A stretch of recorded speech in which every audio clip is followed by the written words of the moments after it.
আসসালামু আলাইকুম। এটেন বাংলা সংবাদে সবাইকে স্বাগত জানাচ্ছে অনামিকা হাসান পুনম। এদিকে কুড়িগ্রামের নাগেশ্বরীতে জমি সংক্রান্ত বিরোধের জেরে সংঘর্ষে ৩ জন নিহত হয়েছেন। আহত হয়েছেন অন্তত ৫ জন। নিহতরা হলেন আলতাফ, এরশাদ ও কুলসুম বেগম। স্থানীয়রা জানান, ১ বছর আগে ৪ চাচাতো ভাই মানিকুল্লাহ, নূর মোহাম্মদ, আলতাফ হোসেন ও আজিজার রহমান যৌথভাবে ১৮ শতক জমি কেনেন। এরপর এটি দখলে নেয় মানিকুল্লাহ ও নূর মোহাম্মদ। এই নিয়ে তাদের মধ্যে দীর্ঘদিন ধরে বিরোধ চলে আসছিল। সকালে সেই জমির দখল নিতে গেলে দুপক্ষের মধ্যে সংঘর্ষ বাধে। পরে খবর পেয়ে পরিস্থিতি নিয়ন্ত্রণে আনে পুলিশ। সংঘর্ষে গুরুতর আহত হন শফিকুল ইসলাম, মর্জিনা বেগম, আজিজার রহমান, পারুল বেগম, মুফাজ্জল হোসেন, মঞ্জুয়ারা বেগম সহ আরও বেশ কয়েকজন। উন্নত চিকিৎসার জন্য তাদের কুড়িগ্রাম ও রংপুর মেডিকেল কলেজ হাসপাতালে পাঠানো হয়েছে। বিএনপি চেয়ারপারসন ও ৩ বারের সাবেক প্রধানমন্ত্রী বেগম খালেদা জিয়ার শারীরিক অবস্থা এখনও অপরিবর্তিত। গত বুধবার থেকে প্রায় সারা শব্দহীন ছিলেন তিনি। শনিবার সকালে বেগম জিয়া সামান্য কথা বলেছেন। তবে বর্তমান অবস্থা থেকে একটু উন্নতি না হওয়া পর্যন্ত শঙ্কা কাটছে না বলে জানিয়েছেন চিকিৎসকরা। বিশেষ করে কিডনির কার্যকারিতা মারাত্মকভাবে কমে যাওয়ায় তাকে টানা ৪ দিন ডায়ালাইসিস দিতে হয়েছে। তার শরীরে ওষুধ কার্যকর হচ্ছে এবং গতরাতে তাকে তরল খাবার দেওয়া হয়েছে। খালেদা জিয়ার চিকিৎসার জন্য দেশের বিশেষজ্ঞ চিকিৎসক, আমেরিকার জনস হপকিন্স হাসপাতাল ও লন্ডন ক্লিনিকের বিশেষজ্ঞদের সমন্বয়ে গঠিত মেডিকেল বোর্ড সার্বক্ষণিক পর্যবেক্ষণ করছে। শারীরিক অবস্থা স্থিতিশীল হলে উন্নত চিকিৎসার জন্য তাকে বিদেশে নেওয়ার বিষয়ে নীতিগত সিদ্ধান্ত হয়েছে। সম্ভব হলে তাকে লন্ডন ক্লিনিকে নেওয়া হবে, না পারলে সিঙ্গাপুরের মাউন্ট এলিজাবেথ হাসপাতাল বিবেচনা করা হবে। এদিকে দলে নিষেধাজ্ঞা উপেক্ষা করে আজও এভারকেয়ার হাসপাতালের সামনে ভিড় করছেন বিএনপির উৎসুক নেতাকর্মীরা। ম্যাডাম অনেক উন্নতির দিকে আছেন। উনি তরল খাবারও নিতে পারতেছেন, ওষুধও নিতে পারতেছেন ঠিক মতন, এবং সবাইকে চিনতে পারতেছেন। এটা খুব খুশির খবর। আমার দেহে যত অঙ্গ লাগে তাকে দেওয়ার জন্য যদি ডাক্তার সাহেব নিয়ে যা, আমি সেটা দিতে প্রস্তুত। আজকে উনি যে অবস্থায় রয়েছেন সেখানে আমরা শুধু মানুষের কাছে দোয়া চাই, আল্লাহ যেন ওকে সুস্থ করে পরিপূর্ণ নিয়ামত সুস্থতার দান করে আমাদের ফিরিয়ে দেয়। ক্ষমতায় গেলে জাতিকে ঐক্যবদ্ধ করে দেশকে এগিয়ে নিয়ে যাওয়ার প্রত্যয় জানালেন জামাতে ইসলামীর আমির ডাক্তার শফিকুর রহমান। মহাখালীতে বাংলাদেশ মেডিকেল রিসার্চ সেন্টারে কমিউনিটি হাসপাতালের হেলথ কেয়ার প্রোভাইডারদের এক আলোচনা সভায় তিনি বলেন, মৌখিক আশ্বাস নয়, সকলের ন্যায্য দাবি আদায়ে কার্যকর পদক্ষেপ নেওয়া হবে। এসব রাজনীতিবিদদের সমালোচনা করে তিনি বলেন, আগামীতে ক্ষমতায় গেলে দুর্নীতির মূল উৎপাটন করবে তার সরকার।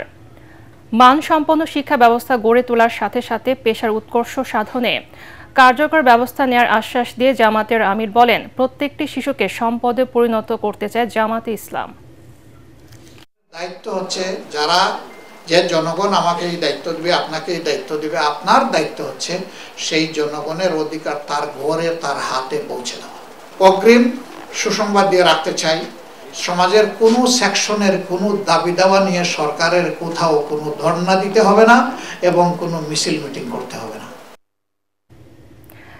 নির্বাচন ব্যবস্থা সংস্কার কমিশনের প্রধান ডক্টর বদিউল আলম মজুমদার বলেছেন, সুষ্ঠু নির্বাচনের ক্ষেত্রে অনেক প্রতিবন্ধকতা রয়েছে।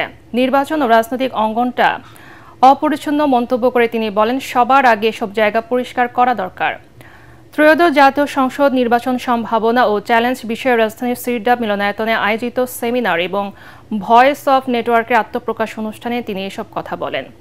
এসবের পরিবর্তন ঘটাতে না পারলে নির্বাচনী পরিবেশ তৈরি করা হবে না বলেও মন্তব্য করেন ডক্টর বদিউল। সুষ্ঠু নির্বাচনের জন্য কমিশনকে নিরপেক্ষ ও শক্তিশালী হতে হবে। পাশাপাশি দেশকে গণতান্ত্রিক ধারায় ফেরাতে দরকার নির্বাচনকালীন সরকার। এসব নিয়ে সুপারিশ করা হলেও তা উপেক্ষিত রয়ে গেছে বলে জানান তিনি। নির্বাচন একটা একদিনের বিষয় না, নির্বাচন একটা দীর্ঘমেয়াদী প্রক্রিয়া। নির্বাচনী সাইকেল বলা হয় এটাকে।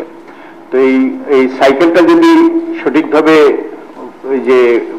যে এটা যদি কার্যকর না হয়, সাইকেলটা যদি যেইভাবে হওয়ার কথা সেইভাবে যদি ওটা যে বাস্তবায়িত না হয়, তাহলে নির্বাচনের দিনে পর্যবেক্ষণ করাটা পণ্ডশ্রম। জুলাই আগস্ট হত্যাকাণ্ডের বিচার প্রক্রিয়া নিয়ে বিরূপ মন্তব্যের অভিযোগে আদালত অবমাননার বিষয়ে ব্যাখ্যা দিতে বিএনপি নেতা অ্যাডভোকেট ফজলুর রহমানকে ৮ ডিসেম্বর সশরীরে হাজির হওয়ার নির্দেশ দিয়েছে আন্তর্জাতিক অপরাধ ট্রাইব্যুনাল ১। সম্প্রতি শেখ হাসিনার মামলার রায়ের পর একটি বেসরকারি টেলিভিশন চ্যানেলের টকশোতে বক্তব্য রাখেন ফজলুর রহমান। সেখানে তিনি এই ট্রাইব্যুনাল এবং এর বিচার মানেন না বলে মন্তব্য করেন। পরে তার বিরুদ্ধে আদালত অবমাননার অভিযোগ আনে প্রসিকিউশন।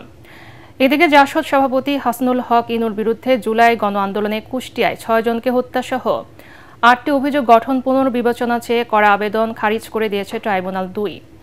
আবেদনে আসামির আইনজীবীরা জুলাই অভ্যুত্থান এবং বর্তমান সরকারের আইন প্রণয়নের বৈধতা নিয়ে প্রশ্ন তোলেন। তাদের এই প্রশ্নকে আদালত অবমাননা ও রাষ্ট্রদ্রোহিতার শামিল বলে শুনানিতে উল্লেখ করেন চিফ প্রসিকিউটর। পরে ইনুর বিরুদ্ধে সূচনা বক্তব্য শেষ করে প্রসিকিউশন। আগামীকাল এই মামলার সাক্ষ্য গ্রহণ শুরু হবে।